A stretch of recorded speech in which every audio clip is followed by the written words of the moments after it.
Students कैसे हैं आप? आई होप आप सब ठीक होंगे एंड आई होप कि things are going fine in your life. Students, आज के इस लेक्चर में हम बात करने वाले हैं आपसे again chapter number 4 structure of molecules.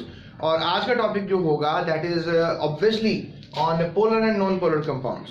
बहुत से polar and non polar compounds होते हैं जो आपने सीखे हैं, जैसे लेट्स से दैट कि आपने वाटर के बारे में पढ़ा, ये एक पोलर कंपाउंड है।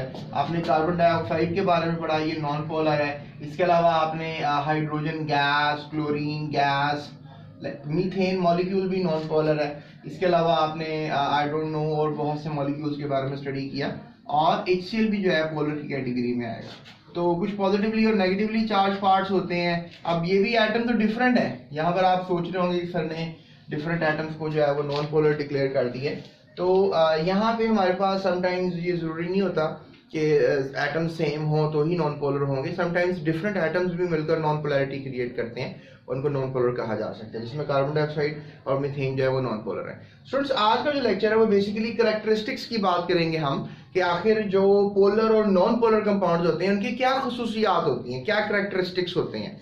तो अगर मैं आपसे इनकी कैरेक्टरिस्टिक्स की बात करूं तो सबसे पहले मैं आपसे बात करूंगा पोलैरिटी की, कि अगर पोलैरिटी आती है मतलब पोलर नॉन पोलर में, आपको पता है कि if you just have water molecule, look at that water molecule, ये वाटर मॉलिक्यूल है।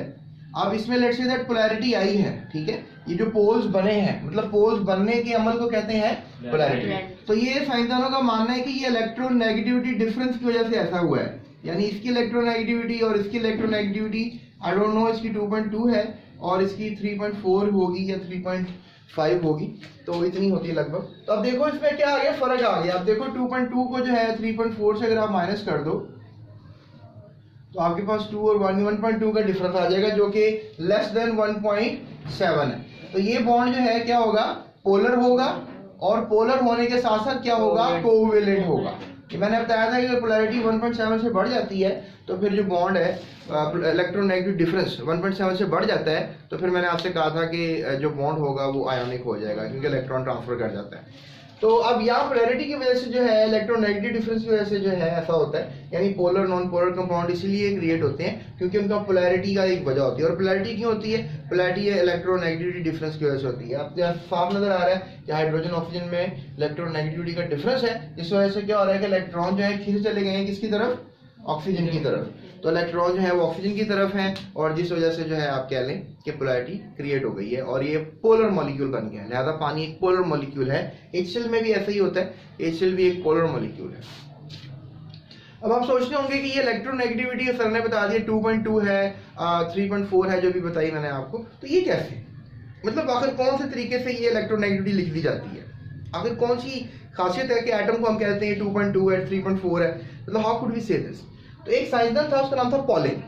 तो पॉलिंग ने जो था एक पॉलिंग स्केल बनाया था, राइट। पॉलिंग स्केल यानी कि एक ऐसा रोड मैप बनाया था जिसमें उसने फ्लोरीन की इलेक्ट्रोनेगेटिविटी सबसे ज्यादा क्रिएट करवाई थी। उसने कहा था कि जो जितने भी पीरियोडिक टेबल में एज यू नो दैट 92 कुदरती एलिमेंट्स हैं, और इसके अलावा तो कुदरत में 92 हैं, और इसके अलावा हमने 118 जो है टोटल बना लिए हैं आज तक, या इससे ज़्यादा भी बन गए होंगे, लेकिन कुदरत में तो 92 हैं। तो 92 एलिमेंट्स की उसने सबकी जब इलेक्ट्रोनेगेटिविटी को कैलकुलेट किया तो फ्लोरीन की सबसे ज़्यादा उसने इलेक्ट्रोनेगेटिविटी क्रिएट की या कैलकुलेट की, जो थी 4.0। अब 4.0 यानी कि फ्लोरीन सबसे ज़्यादा इलेक्ट्रोनेगेटिविटी रखता है सारे एलिमेंट्स में से। 92 एलिमेंट्स में फ्लोरीन की इलेक्ट्रोनेगेटिविटी सबसे ज़्यादा है। तो लिहाजा आप कह लो कि बाकी दूसरे एलिमेंट्स की इलेक्ट्रोनेगेटिविटी निकालने की जरूरत नहीं पड़ी, हमने फ्लोरीन के साथ कंपैरिजन करके निकाल लिया। यानी कि उसने एक एलिमेंट की निकाल ली और बाकी सबको कंपेयर कर लिया। इस तरह से फ्लोरीन की भी पता लग गई और बाकी सब एलिमेंट्स की भी इलेक्ट्रोनेगेटिविटी। अब आप सोच रहे होंगे यार ये कैसे होती है, कैसे निकाली जाती है? तो नो डाउट ये सवाल आपके दिमाग में आ रहे होंगे। तो इसका तो हम डेफिनेटली बड़ी क्लास में ही आपको जवाब देंगे कैलकुलेशंस का।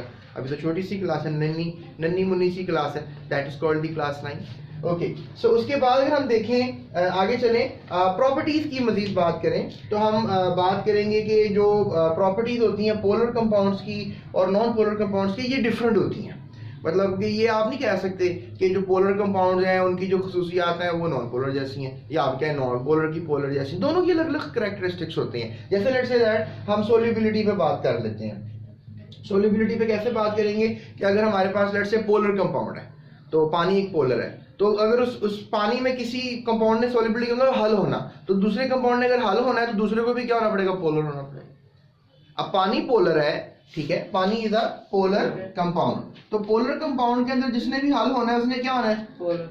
अब इसी तरह से हमारे पास लेट्स से दैट कोई मिट्टी का तेल है, पेट्रोल है, कुछ भी घी है, तो वो सारे नॉन पोलर है, लेट्स से दैट वो सारे क्या है नॉन पोलर है, तो उसमें जो हल होंगे वो क्या होंगे नॉन पोलर। आप करके देख लीजिएगा, मिट्टी के तेल में आप घी को डालिएगा दोनों मिक्स हो जाएंगे। अब मिट्टी के तेल में आपने घी को डाला तो दोनों मिक्स कैसे हो गए, क्योंकि दोनों ही नॉन पोलर थे। तो मतलब पोलर कंपाउंड के कैरेक्टरिस्टिक्स और नॉन पोलर कंपाउंड के कैरेक्टरिस्टिक्स वो क्या होते हैं, अलग होते हैं, अलग होते हैं। तो इसके अलावा कंडक्टिविटी पे भी बात की जा सकती है। कंडक्टिविटी से मुराद है कि जो पोलर कंपाउंड्स होते हैं, as I told you before, कि उसमें फ्री आयंस होते हैं। पोलर कंपाउंड में पानी है ना, पानी में अगर आप कहते हैं कि सर कि हमारे पास पानी का एक गिलास है तो उसमें पानी ही पानी है, H2, लेकिन 1 करोड़ में से एक दफा इसमें हाइड्रोजन है और हाइड्रोक्सी आयंस भी पड़े हुए हैं। मतलब पानी में सिर्फ पानी नहीं है, उसमें आयंस भी हैं। अब अगर आप बिजली एक साइड पे लगाते हो तो वो आयंस ट्रेवल करके क्या कर दूसरी तरफ चले जाते हैं। जब आयंस ट्रेवल करके दूसरी तरफ चले जाते हैं तो वो बिजली लेके चले जाते हैं, इसीलिए पानी से करंट पड़ जाता है। तो ये सारी हमारे पास सिचुएशन है। तो आपको ये बात पता होनी चाहिए कि आयंस की वजह से बिजली कंडक्ट होती है।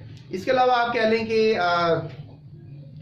जो नॉन पोलर कंपाउंड्स होते हैं वो बिजली के कंडक्टर नहीं होते। जैसे मिट्टी का तेल है, घी है, पेट्रोल है, जो भी हमारे पास ऑर्गेनिक सॉल्वेंट्स हैं, तो अगर आप उसमें करंट लगाएंगे तो करंट नहीं पड़ेगा, क्योंकि उसमें आयंस ही नहीं है। जब आयंस नहीं होंगे तो करंट कैसे ट्रेवल करेगा। अब तुम कहोगे कि सर वो जो लोहे की धात होती है, मतलब दरवाजा लोहे का या कोई ग्रेफाइट वगैरह, उससे करंट पड़ जाता है तो वो उसके अंदर क्या हो जाता है। तो मैंने आपको पहले बताया था कि वो इलेक्ट्रॉन्स होते हैं, इलेक्ट्रॉन्स ट्रैवल करके एक साइड से दूसरी साइड पे आके आपको हिट करते हैं। ये ऐसा ही है कि जैसे मैंने एक बॉल पकड़ के जोर से आपको मारी है और आपको वो आगे हिट कर रही है, यानी कि मैंने अपनी एनर्जी बॉल को दी है और बॉल ने अपनी एनर्जी आपको दे दी है। तो दैट मेक्स एन आइडिया कि आपने करंट में एक साइड से जो करंट दिया है, पोटेंशियल दिया है, वो इलेक्ट्रॉन को मिला है और दूसरी जगह इलेक्ट्रॉन ने आपको वापस कर दिया, ये मेरे पास उधार था जनाब, ये वापस ले लें। So that makes an idea, right.